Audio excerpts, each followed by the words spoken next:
नमस्कार दोस्तों, आप सभी का एक बार फिर से स्वागत है। मैं आर के तिवारी आज आप लोगों के लिए एज ऑफ चाउसर की कैरेक्टरिस्टिक और चाउसर के बारे में जो कुछ है उनके वर्क्स और उनकी लाइफ स्पैन को लेकर के आया हूं। तो ज़्यादा टाइम न लेते हुए चलिए शुरू करते हैं। The age of Chaucer was in age of great event signifying break with the past on one hand and emergence of the individual strength on another hand. That means Chaucer age marked the beginning of new era and new language and literature. Following are the characteristic of the age of Chaucer. इनकी as की क्या characteristics हैं उनको देखते हैं। era of transition. The age of Chaucer was the age of socio-religious and political changes turbulence. Chaucer was born in the reign of Edward III, lived through that of Richard II and died after Henry fourth. इनके लिए आप लोग ध्यान में रखिएगा कि इनका जो लाइफ स्पैम है कितने राजाओं के एज में ये जिए हैं, रीन में जिए हैं। तो उसके लिए इरही 324, ई का मतलब एडवर्ड, उधर 3 का मतलब 324 में 3 का मतलब एडवर्ड थर्ड, उसके बाद है री से रिचर्ड सेकेंड हो जाएगा, एच से हेनरी फोर्थ हो जाएगा। तो इसको आप लोग ऐसे याद कर सकते हैं। Chaucer is remarkable for gradual decline for three medieval institutions. कौन कौन से थे institutions? Feudalism, chivalry and corruption in churches. Chaucer says witnessed the growth of national sentiment in English people caused by 100-year war between England and France. इसी समय ये 100 year वार भी आता है इन्हीं के टाइम पर, और इसका जो अप्रॉक्सीमेटली टाइम होता है 1339 से 1400 के बीच, 1455 के बीच में होता है।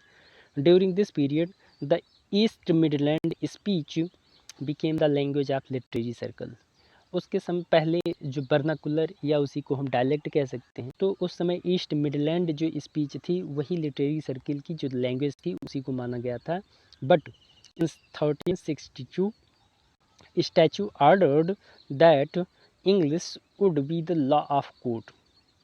यहाँ पर ऑर्डर हुआ कि इंग्लिश को ही अब लॉ ऑफ कोर्ट माना जाएगा।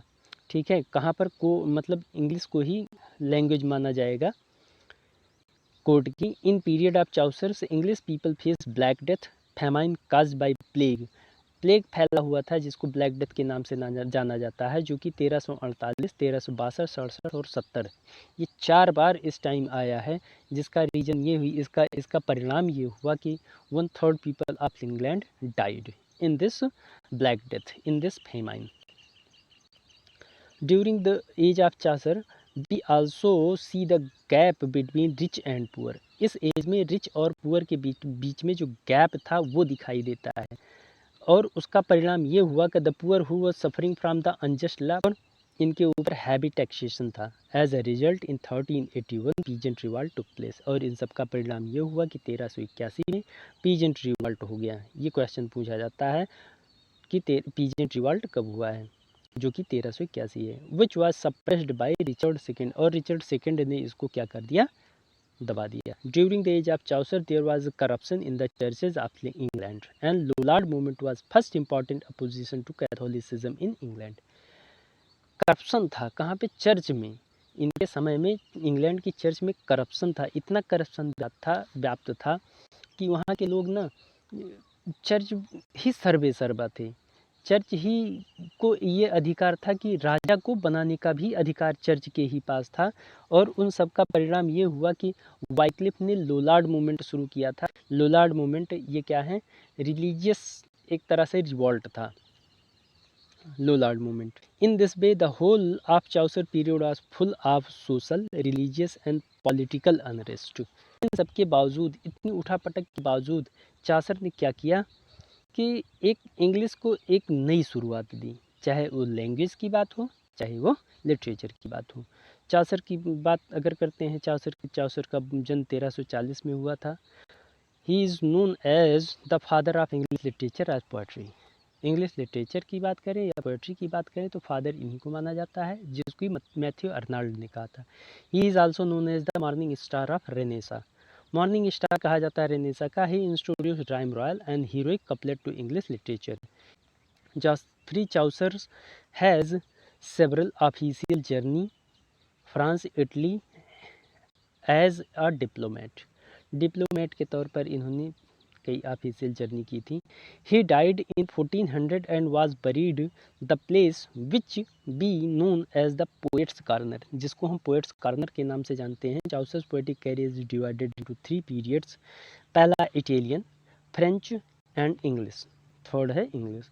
फ्रेंच पीरियड, इसमें जो पोएट्री है कहाँ से, फ्रेंच पोएट्री से ही ये इन्फ्लुएंस्ड रहती है। The well known poems of this period ABC, ये a prayer to Virgil, Roman नडीला रोज, इसी को रोमांस ऑफ द रोज भी कहते हैं। ये लव एलिग्री है, ये ट्रांसलेशन है। Book of Duchess, he wrote it on the death of Blanche the wife of John of Gaunt, इनकी डेथ पर लिखा था।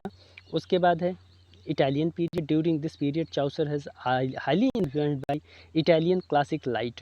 उस समय के जो क्लासिकल लिटरेचर थे उनसे ये इन्फ्लुएंस्ड थे, जिसमें divine comedia by Dante, sonnets of Petrarch and Decameron and Filostrato by Boccaccio. Boccaccio की वर्क्स, पेट्रार्क एंड दांते की वर्क्स से ये क्या थे, इंस्पायर्ड थे। एक नोट है यहाँ पे, in Italy Chaucer saw the dawn of Renaissance and was inspired by it, that's why he is called the morning star of England। इनको मॉर्निंग स्टार ऑफ इंग्लैंड कहा जाता है। His well known work of this period, कौन कौन से Italian period के जो work हैं उसमें सबसे पहले हाउस ऑफ फेम है, ये ड्रीम एलेगरी है। ट्रायलस एंड क्रेसिडा है,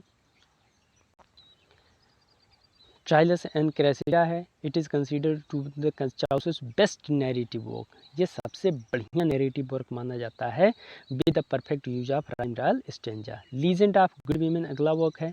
इसमें चाउसर 19 टेल लिखना चाहते थे, जिसमें से 8 कंप्लीट हुए, 9वां लिख अधूरा रह गया है, इनकम्प्लीट रह गया है। Originally Chaucer plan to write 19 tale but he could only complete 8 story and 9th remain incomplete. Chaucer for the first time used heroic couplet.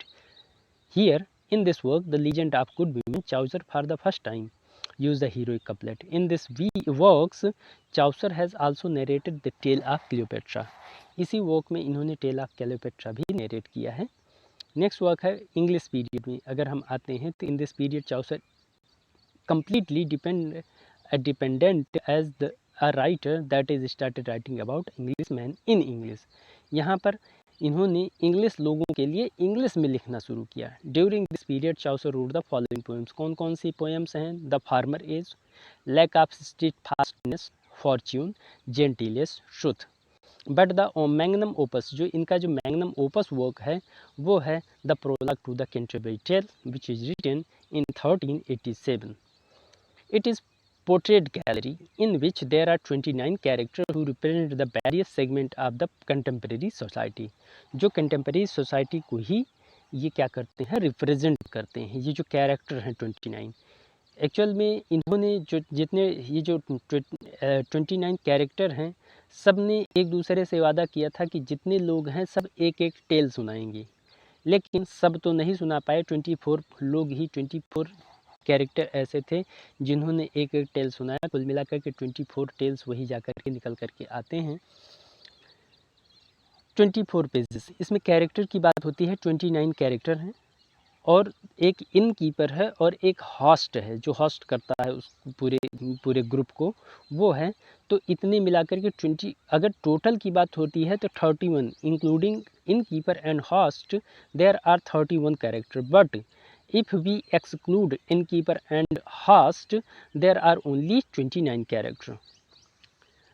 Out of them 2 tales are in prose form, जिसमें से 2 tell जो हैं pros form में होते हैं। चाउसर्स कौन कौन से हैं? Chaucer's on the tale of Melibeus and parson tale. 2 tale, parson tale और टेल ऑन मेलिबस, ये क्या है? हाँ, ऑन टेल ऑफ मेलिबस, ये क्या है? प्रोज फॉर्म में। The well known character of in the prologue are the knight and squire. Knight और स्क्वायर किसको रिप्रेजेंट करते हैं? न्यू कंसेप्शन ऑफ सैलरी को। The clerk of Oxford, it shows Chaucer's interest in the classical learning. ये clerk of Oxford, ये classical learning, Chaucer की classical learning को क्या करता है? रिप्रेजेंट करता है। द रिव, अदर कैरेक्टर हैं the reeve, the fryer, the nun, wife of Bath, the partner, etc. are some well-known characters in the prologue to the Canterbury Tales। उसके बाद है the prologue to the Canterbury's is full with wit and humour, जो कि bit और humour से ये भरा हुआ है, इसमें ये फुल है। And the character are typed and individual. अच्छा, टाइप्ड का मतलब क्या होता है? अगर टाइप्ड का मतलब समझा जाए तो ऐसा कैरेक्टर जिसको जैसे जाने वैसे ही रिप्रेजेंट करे। रिप्रेजेंट का मतलब यहाँ पर जैसे हम जानते हैं कि टीचर का जो काम है वो किसको रिप्रेजेंट करता है? क्लास को, स्कूल को रिप्रेजेंट करता है। वो टीचर का काम है पढ़ाना। पुलिस का काम क्या है? सिक्योरिटी देना। आर्मी का काम क्या है? सिक्योरिटी देना। ठीक है। या अगर हम फार्मर की बात करें तो उसका काम है खेती करना। अगर फार्मर पढ़ाने लग जाएगा तो ये टाइप्ड ना होकर के दूसरे तरह का कैरेक्टर हो जाएंगी। ठीक है। तो इस तरह के कैरेक्टर यानी जो जैसा है वैसे ही रोल प्ले करे, तब यहाँ पर हो जाता है। जैसे नाइट की बात होती है तो वो अपनी बहादुरी के ही बारे में बताता है, वो अपनी जो गाथा बताता है, सब कुछ क्या करता है उसी से रिलेटेड है। तो ऐसे ही इनके जो कैरेक्टर हैं वो टाइप्ड हैं। लास्ट वर्ड है, लास्ट लाइन जो है, अल्बर्ट कॉल्ड चासर। अल्बर्ट जो है चासर को कहते हैं the earliest of great modern. अगर मॉडर्निटी की अगर बात होती है तो सबसे पहले मॉडर्निटी किसने दिखाई है? चासर ने दिखाई है, क्योंकि इन्होंने डायलेक्ट को एक लैंग्वेज के रूप में इन्हें फॉर्म किया है। ऐसे ही जो पोइट्री का रूप था उसको भी एक नए रूप में लेकर के आए हैं। तो इन्हीं को ही सबसे पहला अर्लीस्ट ग्रेट मॉडर्न माना जाता है। ठीक है दोस्तों, तो आज चासर के बारे में हो गई, कल हम बात होगी, कंप्लीट है यहाँ पर। इसमें से लगभग क्वेश्चन पूछ लिए जाते हैं, 2-3 क्वेश्चन जो आते हैं। बाकी कल हम इनके ऊपर क्वेश्चन लेकर के आएंगे। तब तक के लिए धन्यवाद, नमस्कार।